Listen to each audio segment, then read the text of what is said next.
Hola, ¿qué tal? Vamos a continuar con la clase de Derecho Administrativo respecto al tema de las formas o los modos de adquisición de bienes por parte del Estado. Esta es la tercera sesión de dicha clase, por lo que si tú estás llegando de manera directa a este video, te recomiendo a que veas las dos primeras sesiones. De cualquier forma, abajo de este video dejaré en la descripción los links donde tú puedes acceder de manera directa a dichos videos. Si ya los viste, bueno, aquí estaremos dando continuidad a esta clase. Bien, como ya lo he señalado, seguiremos viendo las formas mediante el cual el Estado, de manera ordinaria, puede adquirir bienes para llevar a cabo sus funciones establecidas en la Constitución y en las normas que de ella emanen. Ya platicamos con anterioridad que el Estado, como posesionario de bienes de dominio del poder público, puede adquirir precisamente bienes para llevar a cabo su función. Estas formas de adquisición pueden ser de dos tipos, de manera extraordinaria y de manera ordinaria. De manera extraordinaria ya lo explicamos, que afortunadamente ya no se dan o no se ven con mucha frecuencia el día de hoy, que tienen que ver con la conquista de territorios a través de una guerra, de una cuestión bélica, de la recuperación del territorio precisamente partiendo de una guerra perdida con anterioridad y que ya sea de manera política o económica, el Estado recupera algún territorio perdido en algún momento determinado. Y finalmente, otra de las formas de manera extraordinaria en el cual el Estado puede adquirir un bien es a través de la anexión, que no es otra cosa que es un acuerdo político en materia, sobre todo en materia económica, mediante el cual parte de un territorio de un Estado pasa o se anexa a otro Estado constitucional para depender política, administrativa y económicamente de dicho territorio. Las siguientes formas en las que el Estado puede adquirir los bienes son las formas ordinarias y digamos que la doctrina, entre otros aspectos, señala 6 formas mediante el cual el Estado puede adquirir bienes. Estamos hablando de los esquilmos, de la requisa o requisación, estamos hablando del decomiso, de la expropiación, de la nacionalización y finalmente, que es una figura jurídica un tanto novedosa, la extinción de dominio. Y sobre estos temas vamos a platicar el día de hoy. Bien, como les he señalado con anterioridad, ¿verdad? Estos son los temas que vamos a platicar, ¿no? De manera general y que ya lo habíamos expuesto con anterioridad. Vamos a empezar hablando un poquito sobre los esquilmos.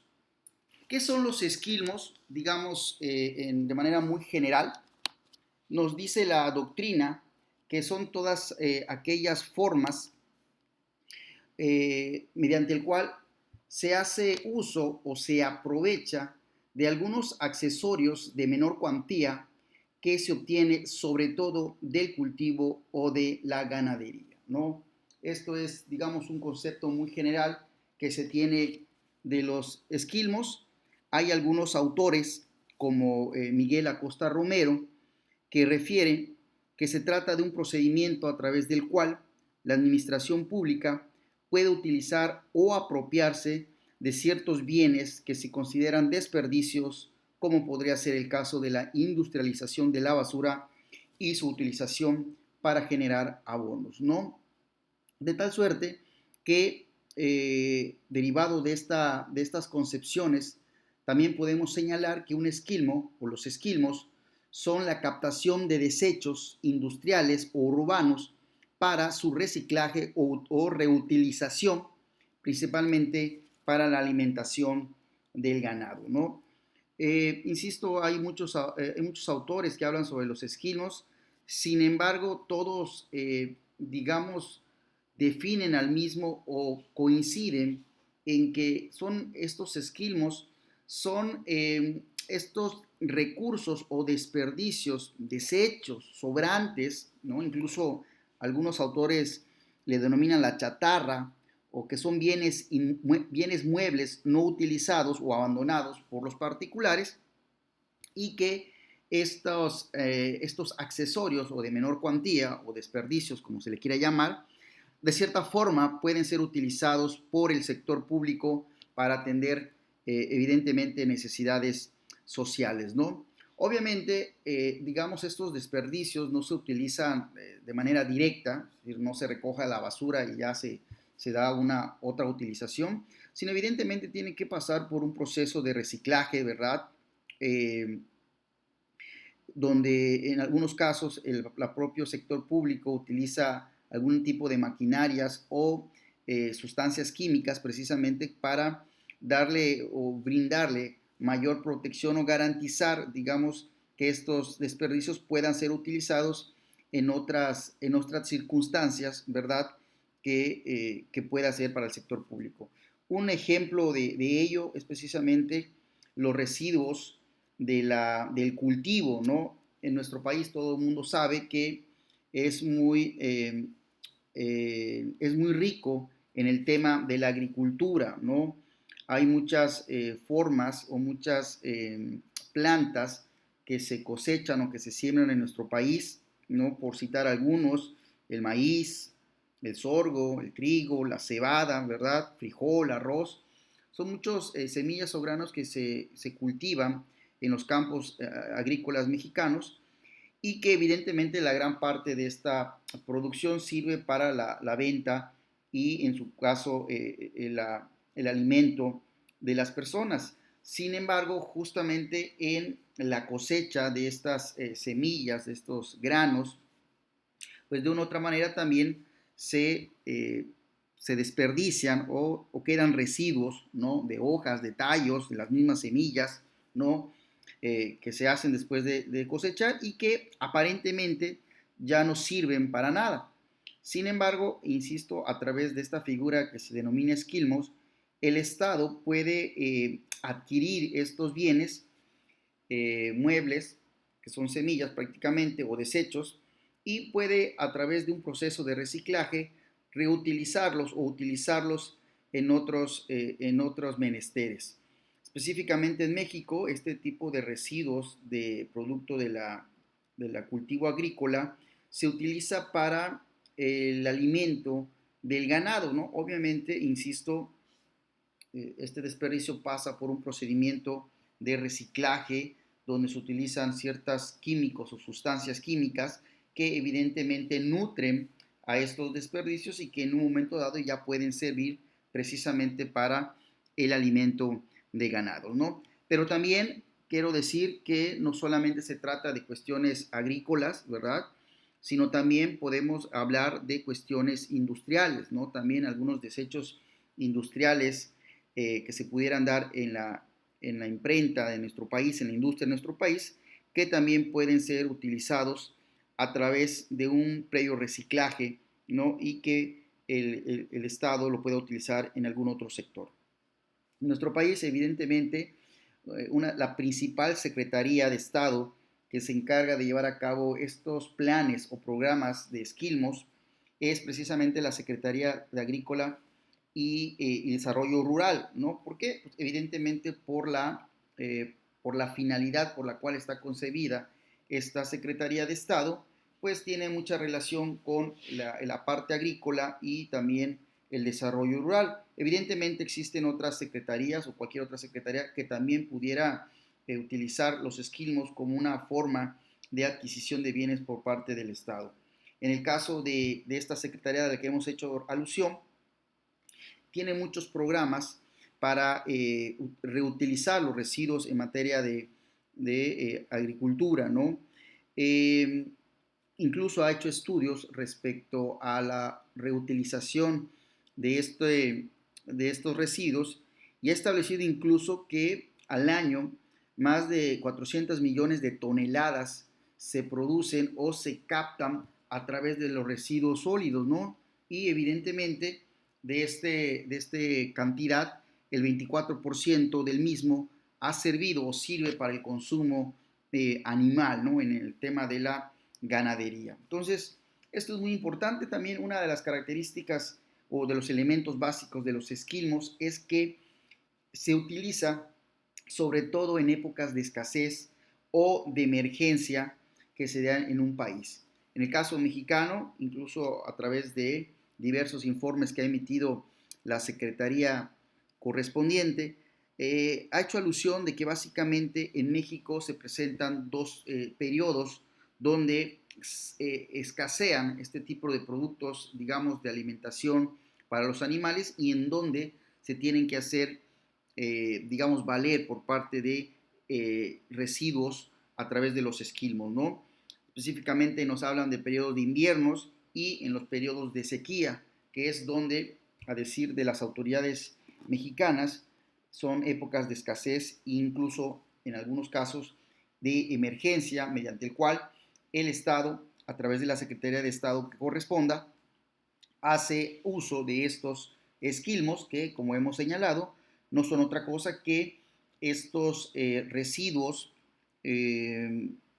desperdicios, desechos, como le queremos llamar, y que en apariencia ya no son utilizados o ya no sirven para alguna función específica, sin embargo, pueden ser utilizados o reutilizados siempre y cuando exista un procedimiento de reciclaje o de reutilización a través de sustancias químicas, ¿no? Esto básicamente es los esquilmos, tiene una base legal que está, digámoslo así, en programas, sobre todo programas especiales de las secretarías de estados respectivos. Esto sería la primera forma en la cual el Estado puede adquirir bienes para sí y llevar a cabo sus actividades. La segunda forma de llevar a cabo o de obtener o de adquirir bienes por parte del Estado es precisamente a través del decomiso. El decomiso obviamente tiene varios conceptos, muchos autores hablan sobre ello. La gran mayoría, tengo que decirlo, lo refieren o lo vinculan en materia penal. Sin embargo, como ahorita lo vamos a explicar, el decomiso también puede concebirse en materia administrativa, específicamente, sobre todo en materia fiscal, ¿verdad? Pero también puede darse de otra índole, es decir, el decomiso no es solamente una cuestión que atañe a la cuestión penal, es cierto que muchas veces lo relacionamos como tal, ¿verdad? Y que el juez, precisamente el juez de lo penal, en muchas de sus actuaciones, pues lleva a cabo el decomiso de los instrumentos que en un momento dado fueron utilizados o son parte de un hecho delictivo.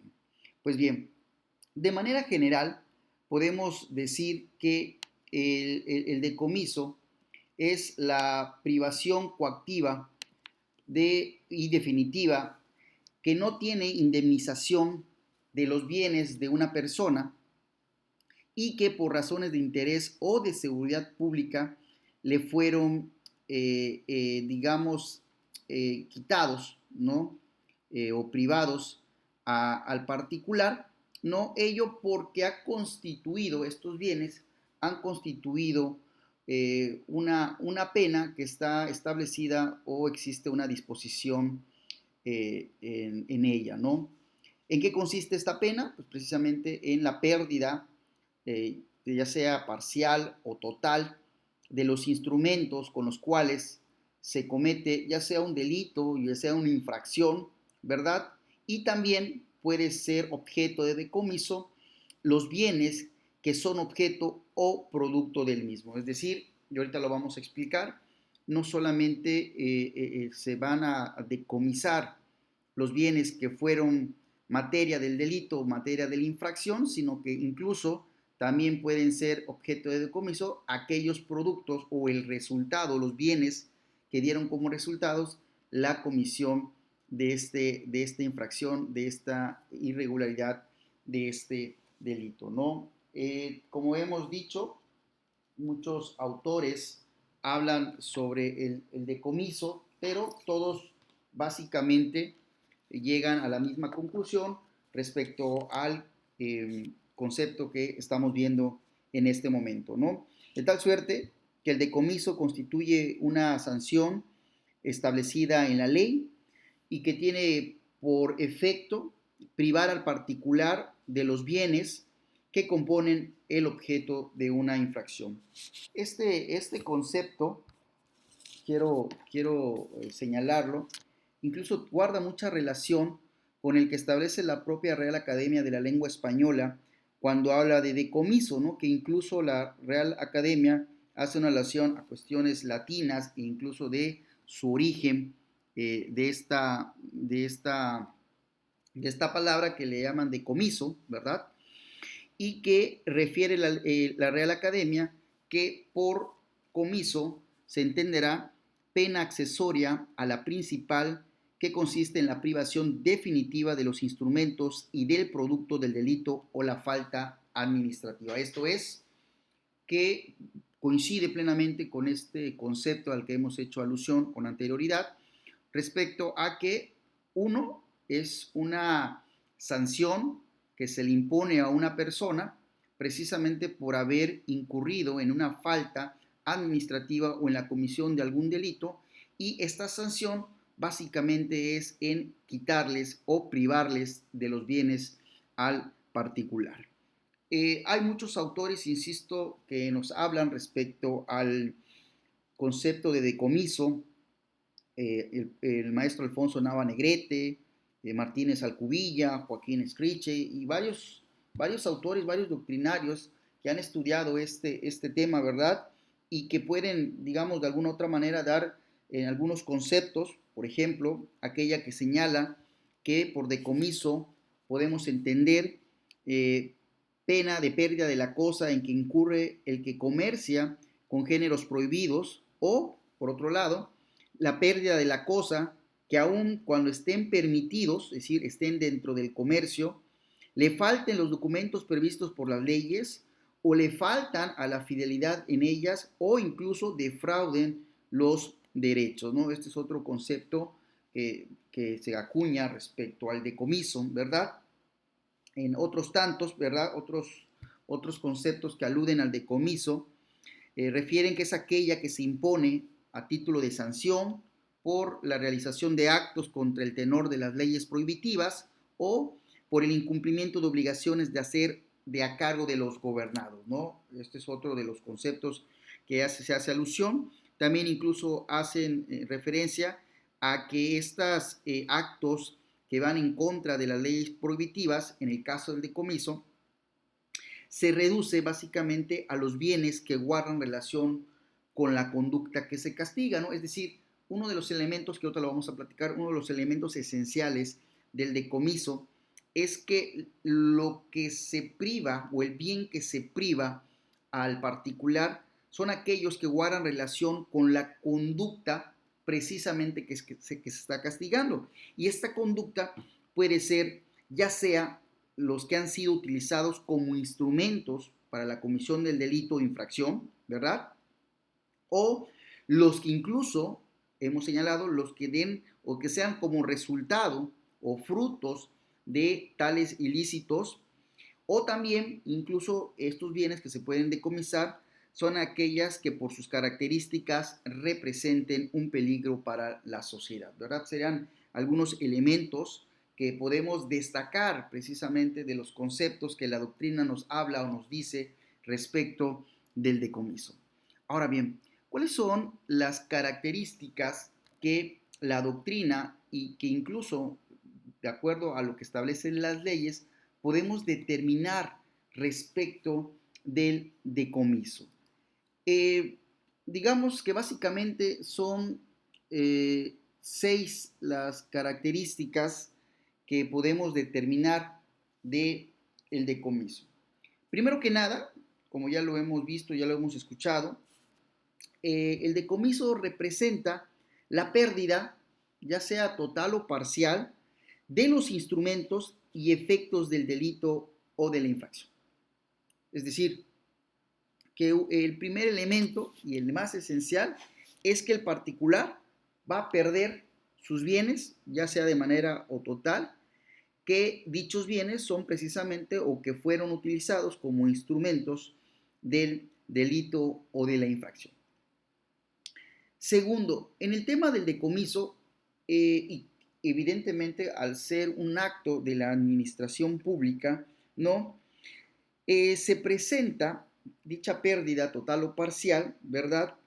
Por razones de interés públicos que están evidentemente contenidas en la legislación. Es decir, la autoridad o el Estado no va a privarte de tu bien nada más por una cuestión arbitraria. Incluso la arbitrariedad está, digamos, está penada o de una otra manera está prohibida en nuestra Constitución.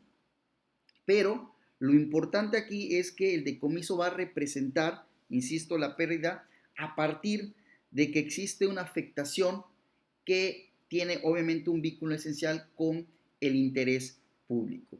Si la sanción o el delito que estoy cometiendo y el fruto de ellos o los instrumentos que utilice para llevar a cabo esta irregularidad atienden o atentan contra el interés público, pues es evidente que estará justificado el decomiso. También otro de los elementos esenciales, ¿no? En el caso del decomiso es que a diferencia de otras formas de adquisición de bienes por parte del Estado, que más adelante vamos a platicar, en el caso del decomiso no existe una indemnización al particular precisamente por el hecho de que el bien sea trasladado de un particular a el Estado. Es decir, precisamente porque existe una afectación a una ley y que esta afectación tiene que ver por cuestiones de interés público, el Estado no está obligado a entregar una indemnización al particular, ¿no? De tal suerte que podríamos caer en un absurdo de ser lo contrario, en que el Estado tuviera que pagarle, por ejemplo, a los narcotraficantes o al delincuente por las armas ilegales que están portando o la producción o transportación de algunos insumos de droga que tengan, ¿verdad? Que le estemos comprando o pagando estos elementos, ¿no? Evidentemente, el objeto del decomiso tiene que ser cuestiones que estén en contra de la ley y que por ende no permiten una indemnización hacia el particular porque se les prive o se les quite de sus bienes. Otra de las características que podemos destacar del decomiso es que el Estado, una vez que ha decomisado los bienes del particular, puede, digamos, como consecuencia de este decomiso, puede darle tres tipos de resultados o de consecuencias, ¿no? Lo primero, evidentemente, si lo que se está decomisando está fuera del mercado o del comercio, como nosotros lo conocemos, pues tendrá o podrá destruirlo, ¿no? Sobre todo aquí hablamos, por ejemplo, cuestiones de las drogas, ¿no? Evidentemente son cuestiones que están fuera del alcance de la legislación y que por ende no puede ser comercializado de ninguna manera. El Estado entonces tiene, una vez decomisado estos productos, tendrá que destruirlos. Pero también en un momento dado, si un bien que es decomisado puede ser utilizado dentro del sector público, digamos que una consecuencia podría ser la asignación o reasignación a un servicio público, es decir, el bien decomisado. Estaríamos hablando, por ejemplo, de algún tipo de insumos que pudieran ser parte de algún servicio público y entonces en lugar de eliminarlo, ¿verdad? O destruirlo, pues reasignarlo precisamente para que sea parte de un servicio público que atienda el Estado. O finalmente pudiera, en un momento dado, pudiera rematar los bienes a los particulares, es decir, a través de una subasta pública, ¿verdad? Pudiera vender, vamos a llamarlo de manera coloquial, los bienes y en un momento dado, pues, que un particular pueda adquirir estos bienes. Evidentemente, el dinero quedaría en posesión del Estado para su uso con fines constitucionales o legales que de ellos emanen. Otra de las características que podemos advertir de el decomiso es que atiende a una cuestión de una facultad sancionadora. Es decir, el Estado, a través del Poder Legislativo, impone leyes a los particulares y en esas leyes tienen que ajustarse sus conductas todos los particulares. Como conocemos o como decimos, a toda conducta o a toda obligación en caso de incumplimiento viene una sanción. A ningún fin práctico llegaríamos si las leyes establecieran conductas que tendrían que ajustarse los particulares y que por su parte no existieran sanciones. Es decir, no tendría ninguna eficacia que existieran tantas leyes, tantas normas donde se establecieran cuáles son las conductas a las cuales se tienen que atender o tienen que circunscribir los particulares si no hubiera una sanción por el incumplimiento de las mismas. Por ende, el caso del decomiso atiende a una eficacia sancionadora que está establecida en la ley cuando un particular desobedezca la misma y entonces como sanción se le impondrá, en este caso particular del decomiso, la privación de sus bienes. Y finalmente, otra de las características que podemos encontrar en el decomiso es que esta figura se produce ya sea por el hecho en sí o por el medio de la infracción.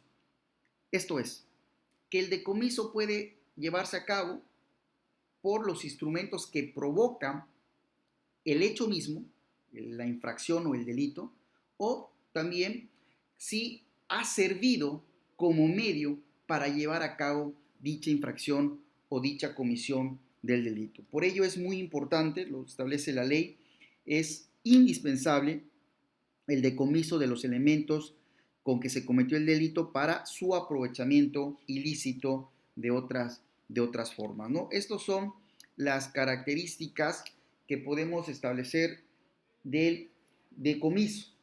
Ahora bien, como lo hemos platicado al inicio de este tema, el decomiso básicamente, digamos, lo relacionamos con la materia penal. Sin embargo, como lo hemos señalado, no necesariamente todo el decomiso tiene que ser de materia penal. También podemos ver al decomiso en materia administrativa, incluso en materia civil, ¿verdad? Entendida en el caso de la materia administrativa como la incautación de los productos o géneros prohibidos, es decir, privar de esos bienes o de esos productos, ¿verdad?, que fueron parte de alguna irregularidad o algo que está fuera de una ley. Si hablamos en materia civil, los autores han referido que es la pérdida que experimenta el contratante que no cumple siempre que se haya estipulado como una sanción. Es decir, volvemos a esta característica a la que hemos hecho alusión con antelación respecto de que una de las características del decomiso es su eficacia sancionadora, es decir, que el incumplimiento de una obligación o el incumplimiento de una ley da como resultado la sanción que corresponda. Bien, existen varios ejemplos de decomiso en materia administrativa, ¿no? Por señalar algunos, obviamente, ¿verdad? Por señalar algunos, podemos hablar de las sanciones en materia fiscal. Si nosotros acudimos a la ley aduanera, en su artículo 183A, nos refieren que las mercancías pasarán a ser propiedad del fisco federal sin perjuicio de las demás sanciones aplicables, entre otros casos, por ejemplo, cuando dichas mercancías no sean retiradas de los almacenes generales del depósito en los tiempos o en los plazos legales. También dichos productos o dichas mercancías pasarán a ser propiedad del Estado o del fisco federal cuando el nombre, la denominación o la razón social, el domicilio del proveedor en el extranjero o el domicilio fiscal del importador sean falsos o inexistentes, o cuando en el domicilio señalado no se puedan localizar al proveedor en el extranjero o importador, ¿no? De todos modos, en este artículo 183A hacen varios ejemplos o varios casos mediante el cual estos productos pasan del particular a ser propiedad del fisco federal. También en la Ley Federal de Armas de Fuego y Explosivos, también encontramos el tema del decomiso, específicamente en su artículo 14. Este dispositivo señala que el extravío, robo, destrucción, aseguramiento o decomiso de un arma que posea o se porte debe hacerse del conocimiento de la Secretaría de la Defensa Nacional en los términos y los conductos que establezca el reglamento específico, ¿no? ¿Qué significa ello? Nosotros sabemos, ¿verdad?, que si bien no es muy ordinario que las personas posean armas de fuego, cierto es que existe precisamente en esta Ley Federal de Armas de Fuego y Explosivos, da la posibilidad que ciertas armas puedan ser utilizadas por los particulares, obviamente previo procedimiento, previo autorización que la propia Sedena expida respecto a la utilización o la aportación de arma de fuego, ¿verdad? Pero en un momento dado, cuando a través de un procedimiento administrativo se decomise de un arma de fuego, ¿verdad? Tiene que darse vista a o del conocimiento de la Secretaría de la Defensa Nacional. Es decir, lo que invoca esta Ley Federal de Armas de Fuego y Explosivos de la posibilidad de poder decomisar las armas. Obviamente, esto también lo podemos vincular mucho con el tema de delitos penales, ¿verdad? Materia penal, pero evidentemente también pudiera hacerse a través de la decomiso de un arma por parte de la cuestión administrativa. También, por ejemplo, otro ejemplo de decomiso que se pudiera dar de bienes a los particulares lo encontramos en la Ley Federal de Juegos y Sorteos. Eh, en esta Ley Federal de Juegos y Sorteos se establece evidentemente que a aquellos comercios o establecimientos que quieran dedicarse a juegos de apuestas y sorteos deben contar con una autorización, evidentemente a través de la Secretaría de Gobernación, y que previo procedimiento pues se establezcan todas las condiciones y requisitos para poderse llevar a cabo, ¿no? En caso de que la Secretaría o ante la Secretaría más bien no se acredite precisamente el cumplimiento de los requisitos legales, o peor aún, que no se acredite que existe una autorización de por medio para poder en un establecimiento determinado llevar a cabo sorteos, juegos prohibidos o juegos de apuestas, pues una de las sanciones importantes que podrá imponer la Secretaría de Gobernación es la clausura total del local en donde se establezca. Sin embargo, no solamente es esta sanción que puede imponérsele a quien, digamos, infrinja esta ley, sino además incluso puede haber un procedimiento penal que lleve a prisión a las personas que estén infringiendo esta ley. Y otras sanciones, ¿verdad?, que la propia ley establece, la vemos contenida en el artículo 14, que refiere que además de las penas antes señaladas, específicamente a la clausura y a la prisión que en un momento pudiera darse al propietario o al gerente o a quien esté incurriendo en estas sanciones, se aplicará la pena de decomiso de todos los utensilios y objetos de juego y de todos los bienes o dinero que constituyan el interés del mismo, ¿no? Entonces, digamos que dentro de la Ley Federal de Juegos y Sorteos también, digamos, establece como sanción el decomiso de todos los bienes, utensilios, instrumentos, objetos, incluso nos hablan del dinero, ¿verdad?, que se constituya en el interés de este establecimiento que de manera ilegal está llevando a cabo juegos, sorteos, ¿ok? En su interior, ¿verdad? Ello, insisto, con independencia del procedimiento penal que pudieran llevarse a cabo, puede haber una sanción administrativa en el decomiso de estos bienes.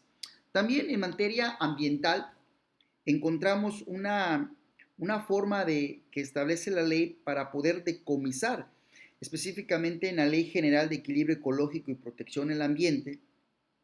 En el artículo 171 se señala que las violaciones a los preceptos de dicha ley o a sus reglamentos o a cualquier disposición que emanen de esta Ley General de Equilibrio Ecológico y Protección al Ambiente serán sancionados administrativamente a través de la Secretaría de Medio Ambiente y Recursos Naturales, y que estas sanciones pueden ser multa, clausura, arresto, suspensión o revocación incluso de las concesiones dadas respecto a la materia ambiental. Y otra de las sanciones que se pudieran dar es precisamente el decomiso de los instrumentos, ejemplares, productos o subproductos directamente relacionados con infracciones relativas ya sea a recursos forestales, a especies de flora y fauna silvestre o recursos genéticos conforme lo establece dicha ley. Es decir, también en materia ambiental, ya sabemos, puede haber un decomiso de instrumentos, ejemplares, productos o subproductos que tengan que ver con recursos forestales, con la flora y la fauna silvestre, así como aquellos recursos genéticos, ¿no? Es decir, el decomiso también puede aplicarse en las disposiciones administrativas y que las podemos encontrar en las diversas normas que en materia administrativa pueden señalar, ¿verdad? Estos solamente son algunos de los ejemplos a los que hemos hecho referencia. Bien, y como también lo hemos platicado, ¿verdad? El decomiso está o se puede dar en materia penal, ¿verdad? Y es que por medio del decomiso pasan a propiedad del Estado los objetos, los instrumentos y el productos involucrados en la comisión de algún ilícito, ¿verdad? En este caso, ¿verdad? El decomiso en materia penal evidentemente está sancionado por el Código Penal Federal y en su caso por los códigos estatales en la materia, ¿verdad? Al respecto del decomiso en materia penal, la Suprema Corte de Justicia de la Nación ha señalado a través de diversas ejecutorias que es una pena cuya afectación sobre el bien es definitiva y se impone en razón de la responsabilidad penal al sentenciado, sea por el delito de la causa penal o por el diverso de encubrimiento, ¿no? Esto es muy importante, ¿verdad? En materia penal, incluso obviamente la propia Corte ya se ha pronunciado respecto de ello, ¿verdad? En, en esta materia, ¿verdad? Bien, en el caso de materia penal, ¿verdad? Nos refiere el Código Penal que si el delito es intencional, se van a decomisar los instrumentos, objetos y productos, sean lícitos o sean ilícitos, ¿no? Esto es muy importante. Esto es lo que nos hace referencia respecto al decomiso, ¿no? En tanto que si el delito no es intencional, solamente los instrumentos, objetos y productos ilícitos van a pasar al Estado, dando, digamos, o entregando al particular aquellos productos que sean, eh, que sean lícitos, ¿verdad? Evidentemente. En el Código Penal Federal, ¿verdad? Específicamente en el artículo 24, ¿verdad? Señala que como penas o medidas de seguridad se pueden establecer el decomiso de instrumentos, objetos y productos de delitos, así como el decomiso de bienes correspondientes al enriquecimiento ilícito, ¿verdad? Estos son algunas disposiciones en el propio Código Penal, ¿verdad?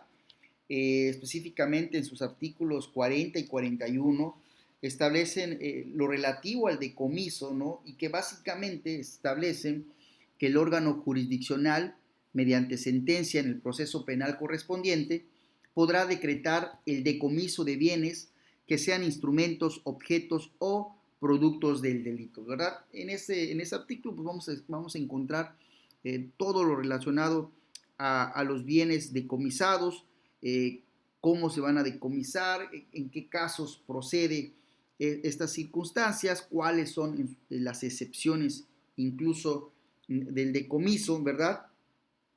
Y yo destaco de estas disposiciones a las que hemos hecho alusión, 40 y 41 del Código Penal Federal, lo que refiere que en caso, dice acá, de bienes que se encuentren a disposición de la autoridad, que no se deban destruir y que no se puedan conservar o sean de costoso mantenimiento, se procederá a su venta inmediata en subasta pública y el producto se dejará a disposición de quien tenga derecho al mismo por un lapso de 6 meses a partir de la notificación que se le haga, transcurrido lo cual se aplicará el mejoramiento de la administración de justicia. Esto es lo que ya incluso habíamos señalado en las características, que los productos o bienes decomisados pueden ser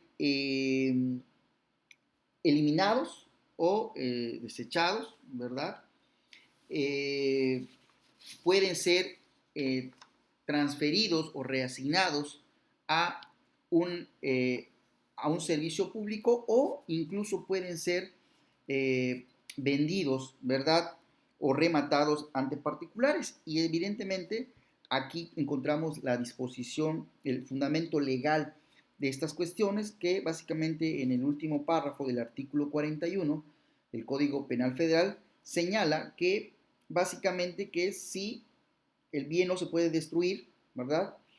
Y que también sea de imposible conservación por parte de la autoridad, que sea en su caso costoso su mantenimiento, bueno, lo que podrá hacer la autoridad es venderlo a través de una subasta pública, ¿verdad? Rematando dichos bienes y evidentemente pues dejará el producto a quien tenga derecho a ese uso, ¿verdad?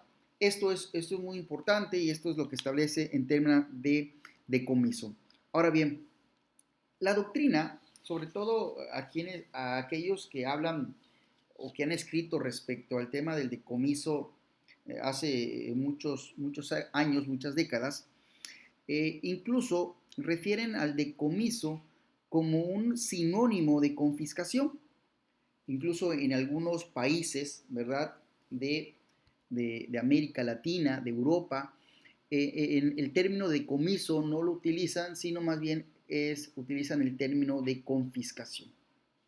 Sin embargo, quiero dejarlo muy en claro, ¿verdad?, que al menos en nuestro país ambos conceptos son diferentes, ¿no? En el caso del decomiso, como ya lo hemos explicado, atiende a una cuestión legal por haber incumplido precisamente o haber incurrido en algún delito en la materia y que como sanción precisamente al incumplimiento de la misma se le priva al particular de los bienes.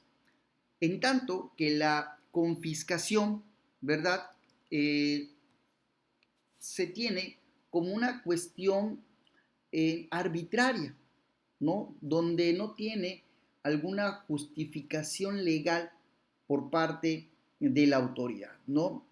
Nos dice la doctrina mexicana respecto a la confiscación que se trata de incautar o privar de la posesión de sus bienes a los particulares por orden de autoridad sin que medie fundamentación o justificación, lo que significa de cualquier modo que se trata de una medida arbitraria, ¿no?, que están tomando los órganos administrativos. Digamos que este es el concepto doctrinario respecto a la confiscación. Sin embargo, hay que hacer mención que dicha figura llamada confiscación está prohibida por la propia Constitución mexicana, ¿no? En el artículo 22 de la Constitución mexicana prohíben todo tipo de confiscación. ¿Por qué? Porque es evidente que si estamos hablando de que es una medida arbitraria, que no tiene fundamento ni mucho menos justificación, ni un asidero legal, pues es evidente que no puede ser permitido como un acto por parte de autoridad. Esto es muy importante y lo quiero hacer mención en el tema del derecho mexicano, ¿verdad?, jurídico mexicano, es que nosotros, digamos, jurídicamente, el término correcto para hablar cuando alguna autoridad nos prive de los bienes, estaríamos hablando del término decomiso. La confiscación, insisto, está prohibida. Ahora bien, no debemos confundir algunos actos llevados a cabo por parte de la autoridad, ¿no? Y que, digamos, de manera, digamos, en un primer sentido, o podemos decir, nos están confiscando. De repente por allá, ¿verdad? Algunas personas, insisto, al momento de estar redactando algún documento, ¿verdad? O al estar hablando sobre el tema, pudiera de una u otra manera utilizar estos términos como sinónimos. Pero hemos dicho, ¿verdad?, que la doctrina mexicana respecto a estos temas sí hace una distinción y hace una gran diferencia entre uno y otro. El primero, decomiso, son cuestiones que tienen un asidero legal, en tanto que la confiscación no lo es.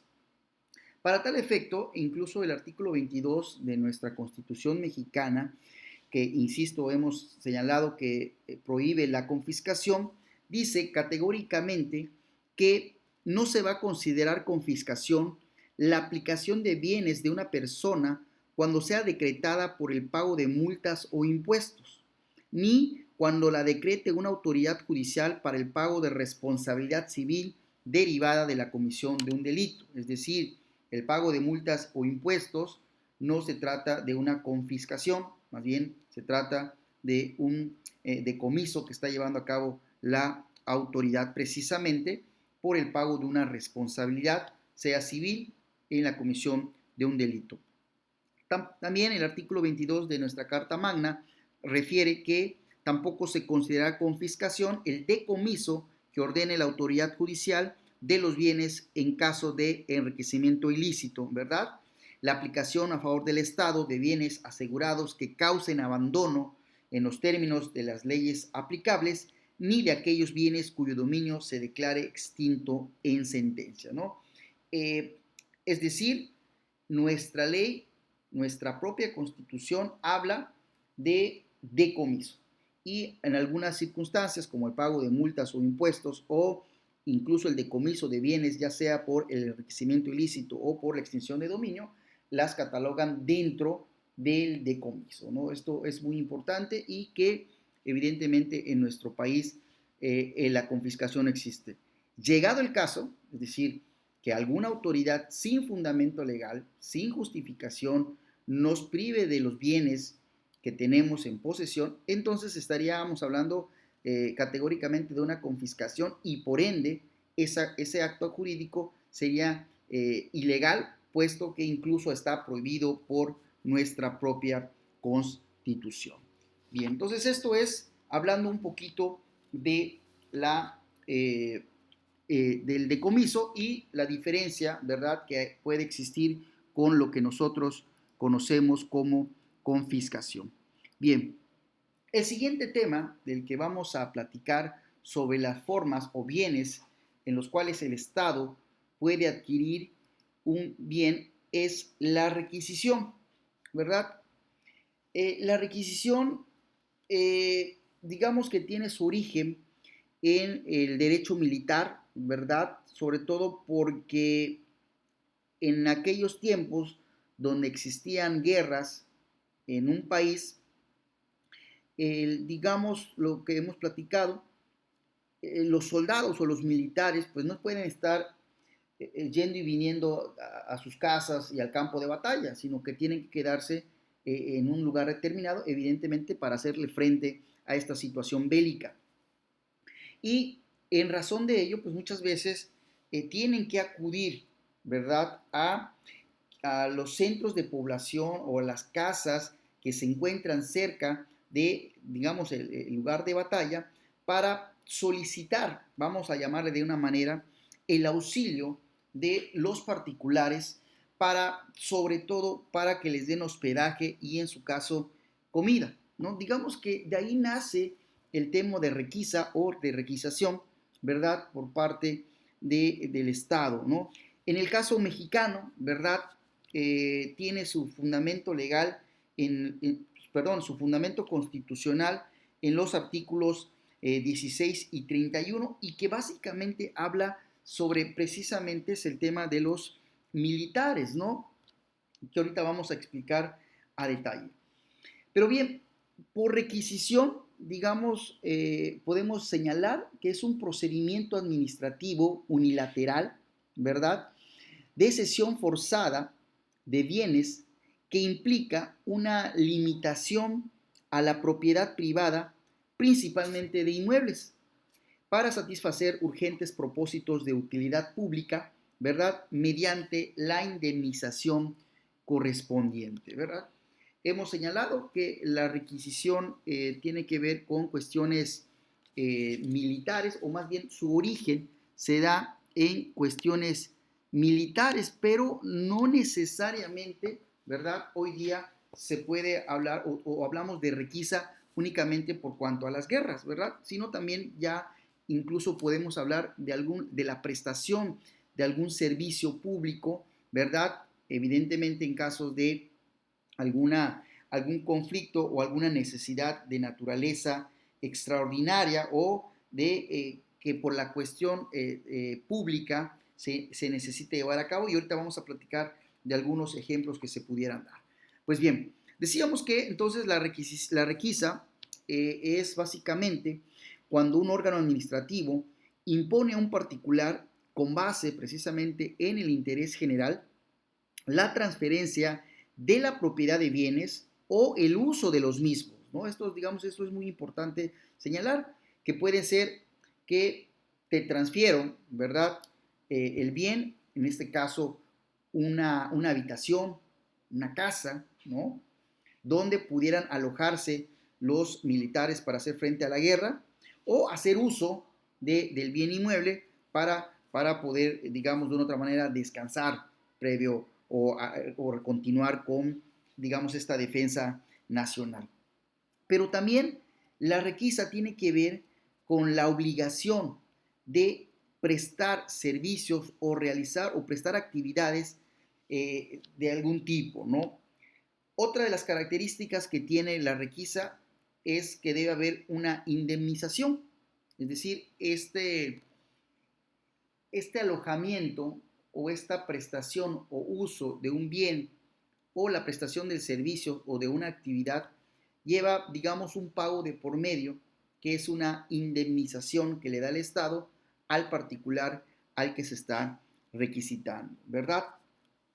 ¿Cuáles son las características, digámoslo de algún modo, que tiene la requisa? Primero, el Estado adquiere de manera temporal los bienes, ¿verdad? En el caso de guerra, pues debe decretarse por una autoridad militar, que específicamente estamos hablando de la Secretaría de la Defensa Nacional, ¿verdad? También es muy importante señalar que en la requisa no implica la pérdida de la propiedad en definitiva, es decir, la requisa es una especie de transmisión de dominio de manera provisional, ¿verdad? Y que cuando termine el objeto por el cual fue dado la requisa, vuelve a su propietario original, ¿no? En el caso de los militares, ¿verdad? Pues evidentemente tiene que ver con cuestiones de hospedaje, de alimentación, de bebidas, ¿no? Obviamente la indemnización a la que hemos hecho alusión es proporcional al servicio que se está brindando o al uso o disfrute del bien que se esté dando, ¿no? Y que evidentemente uno de los elementos esenciales de la requisición es que tiene que darse o procede en situaciones extraordinarias, ¿no?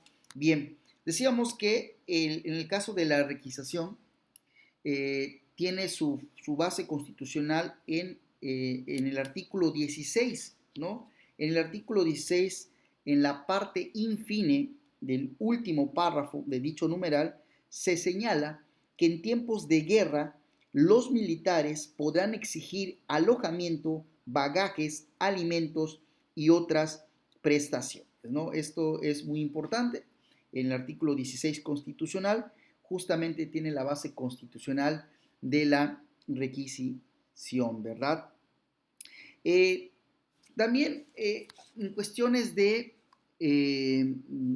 guerra, ¿no? Lo que decíamos, también podemos señalar a la requisición, que es el embargo de un bien o de un servicio en caso de guerra, desastre natural, en las de desorden grave del orden público o cuando exista un peligro inminente para la seguridad nacional, la paz interior o la economía nacional. Esto es muy importante, ¿verdad? Porque si bien decíamos que la requisición, su origen era las cuestiones militares, las cuestiones bélicas, ¿verdad? Cierto es que también hoy día la requisición se puede dar a través de la prestación de un servicio, no necesariamente en caso de guerra, sino puede ser en caso de un desastre natural o de un desorden grave del orden público o cuando existe un peligro inminente para la seguridad nacional, la paz interior o la economía nacional. Y ahorita vamos a hablar de un ejemplo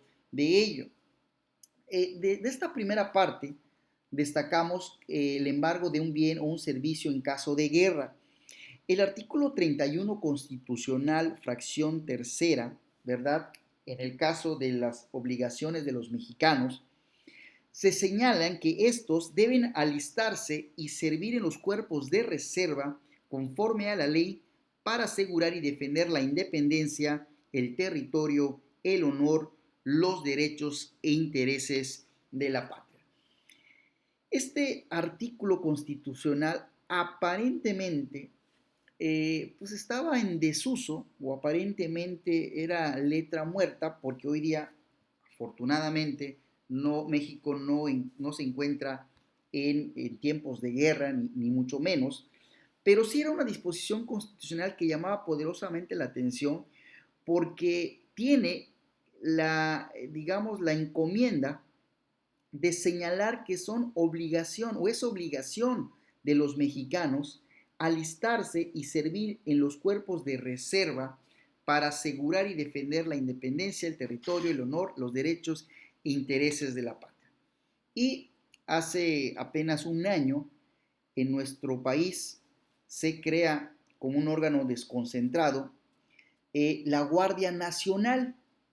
Y esta Guardia Nacional, además de tener su asidero constitucional, ¿verdad? En el artículo 21, también tiene un asidero legal precisamente en la ley de la Guardia Nacional. Y esta ley de la Guardia Nacional, entre otros casos, obviamente establece la estructura, el funcionamiento, el servicio de carrera y las autoridades, todo lo relacionado con este órgano desconcentrado. En el artículo 93 hace un señalamiento que tiene o guarda relación con el artículo 31, fracción tercera de nuestra Constitución mexicana, al señalar que en los casos en que resulte necesario, la Guardia Nacional podrá auxiliarse de cualquier institución de seguridad pública o de personas que presten sus servicios de seguridad privada en términos de la ley. Es decir, que hoy día hemos escuchado nosotros hablar mucho sobre la Guardia Nacional y que, entre otras circunstancias, nos hacen referencia que la Guardia Nacional podrá requerir o auxiliarse de cualquier persona que se encuentre en una institución pública o privada que guarde relación con seguridad o servicios de seguridad, ¿no? Si bien en esta ley general no habla específicamente de la requisa o de la requisición, sí es importante señalar que hace o da una facultad exclusiva al Estado, a través evidentemente de este órgano desconcentrado llamado Guardia Nacional, de poder auxiliarse de cualquier institución o persona de seguridad pública o privada, ¿no? Y esto es muy, muy importante, ¿no? Bien, entonces, lo que hay que destacar, eso sí, de estos conceptos, ¿verdad? Es que la requisa tiene solo como presupuesto una necesidad, es decir, una urgencia que debe resolverse. Es decir, se trata de hacerle frente a las necesidades de naturaleza extraordinaria o cuando menos fuera de lo normal, necesidades que no pueden evidentemente preverse, sino que nacen, digamos, de una u otra manera con el paso del tiempo, ¿no? Obviamente, cuando hay una necesidad como, digamos, un desorden del grave del orden público o un desastre natural o cuando exista un peligro inminente para la seguridad nacional, son circunstancias que evidentemente no se pueden prever desde un momento, pero que sí hay que hacerle, de una u otra manera, hacerle frente, que por ende hay que buscar la forma de solucionarlo, ¿no? Y entonces, en un momento dado, ya sea, insisto, en tiempos de guerra, que no es el caso mexicano, ¿verdad? Que pudiera hacerse a través de la ocupación de un bien inmueble o de el servicio de alimentos y bebidas, pero también lo más importante y lo que destaco hoy día sobre todo es cuestiones de servicio público que guarden con un desorden del orden público. Quiero, digamos, hacer un pequeño comercial respecto de esto. Evidentemente no estoy diciendo que así sea, pero hoy día nos encontramos en el mundo sobre esta pandemia en temas de salud pública, ¿no? Hemos escuchado, ¿verdad?, en gran medida que algunas instituciones públicas de seguridad social, ¿verdad?, temas de clínicas, seguros, pues están siendo un poco rebasadas. Olvidémonos de los instrumentos para llevar a cabo esta actividad, sino del personal que lleva a cabo este servicio. Estoy hablando de doctores, enfermeros, ¿verdad? Muchos de ellos, sobre todo los que trabajan en instituciones públicas, ya se encuentran retirados, se encuentran pensionados, jubilados, porque han trabajado el tiempo necesario para gozar de este derecho que les da la ley. En este momento en donde nos encontramos ante digamos, un desorden del orden público, por decirlo de alguna manera, bien puede el Estado requisitar a que estas personas que hoy día se encuentran en retiro para poder brindar sus servicios al Estado atendiendo precisamente estas cuestiones de salud pública, ¿no? Porque en este caso se justifica, ¿verdad? Totalmente que ante el rebase de las personas que se dedican y que tienen esa especialidad en cuestiones médicas, bueno, pudieran hacer frente a este desabasto de recurso humano en nuestro país. Insisto, esto es solo un ejemplo, un comercial que quiero hablar respecto de ello. Ahora bien, en temas ya de ejemplos claros, lo podemos ver en la Ley Federal de Telecomunicaciones y Radiodifusión.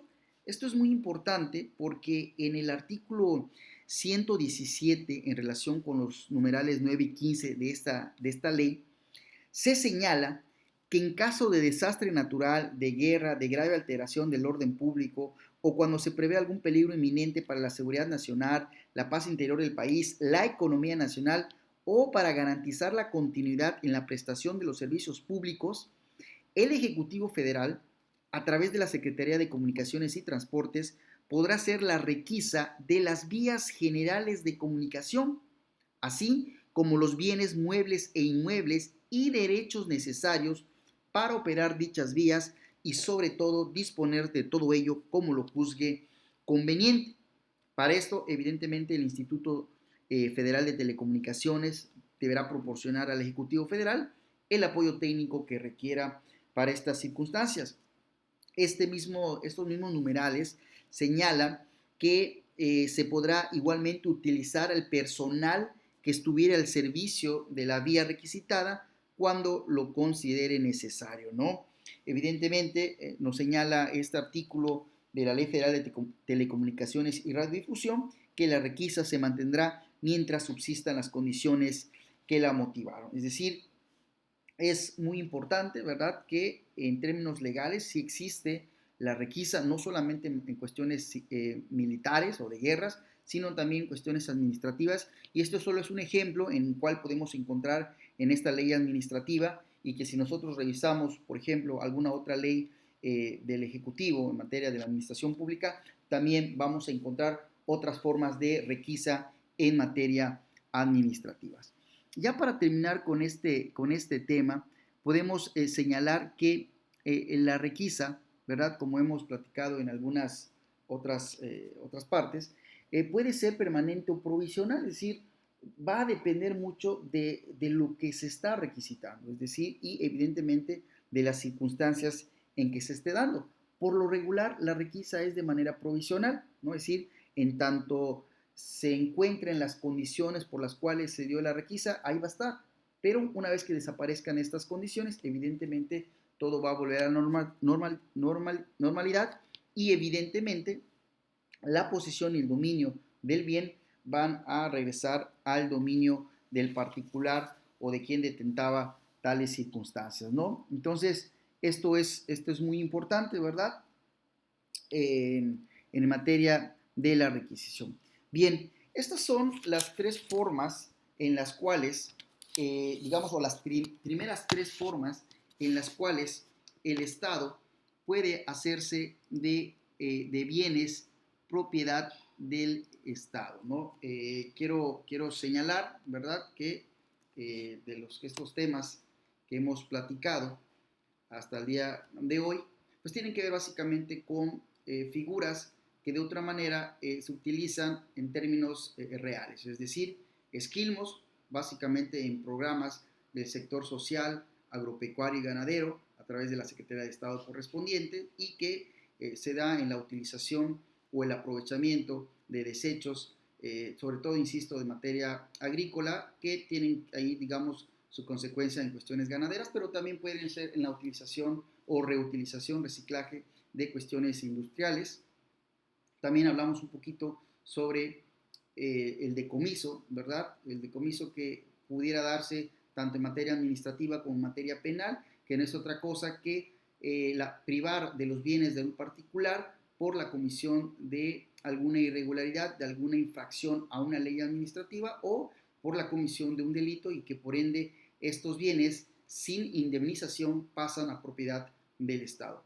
Y finalmente platicamos un poquito sobre lo que es la requisición o la requisa, que no es otra cosa que es un procedimiento mediante el cual el Estado o pasan a propiedad del Estado algunos bienes o servicios por parte de los particulares ante un acontecimiento bélico o un desastre natural o una cuestión de seguridad nacional, ¿no? Y evidentemente para que el Estado o la autoridad a través de las dependencias que correspondan puedan asegurar o garantizar precisamente la paz en un país, tienen o pueden exigir a los particulares ya sea el uso de un bien inmueble o la prestación de algún servicio carácter para poder hacer frente a este desorden natural, guerra o provocado por algún tipo de circunstancias externas a las autoridades, ¿no? Estas son las formas, las primeras tres formas mediante las cuales el Estado puede adquirir, ¿no? Con esto damos por terminado esta tercera sesión, por lo tanto les invito a continuar, ¿verdad?, con la cuarta y última sesión de esta materia, de este tema, perdón, que es las formas de adquisición de bienes del Estado, y evidentemente invitarles a que vean los primeros dos videos de esta sesión para darle continuidad precisamente a este tema.